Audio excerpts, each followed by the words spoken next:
Hey everyone, I'm Chelsea from thebalancedsingers.com, and today I want to talk to you about a word that us singers use all the time, and that word is placement.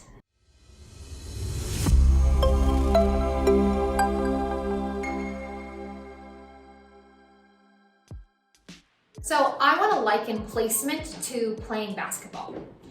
As a basketball player, whether or not when you shoot the ball, whether or not it goes into the hoop, that's a pretty good indicator whether or not your shot was any good. However, you're not actually placing the ball in the basket. You are shooting the ball from many feet away. So what you're actually doing is using your legs, core, arms, and wrists to direct the ball into the hoop. You're not physically placing the ball in the hoop. And this is where shooting baskets is similar to singing. With us as singers, we talk about placement a lot as if placement is just the same thing as singing. We can just simply, at the drop of a hat, direct our sound anywhere we want in our body. A lot of singers or even voice teachers will say things like, oh, I'm placing the sound in my mask, or try to place the sound in your forehead or in your toes. But that's not particularly helpful because we don't really have any tools to place the sound in our mask or place the sound in my toes. It doesn't necessarily mean anything, and that direction isn't particularly helpful to get us from point A to point B, from point A to placing the sound in your mask.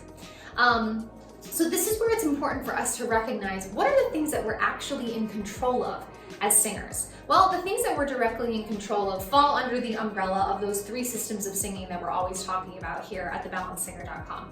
Those three systems are, number one, respiration or breathing, our breath. Number two, phonation, or how much our vocal folds are coming together. And number three, resonance, or how we shape our vowels and the shape of our mouth.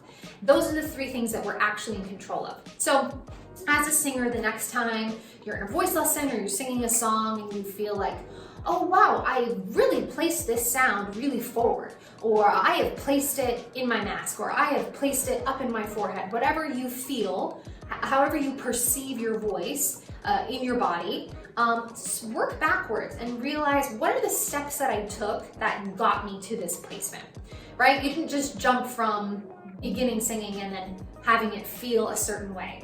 That perception of where we feel it in our body is helpful. However, that's not the work itself. The work itself is often the exercises, the warm-up exercises that you did to get to that point.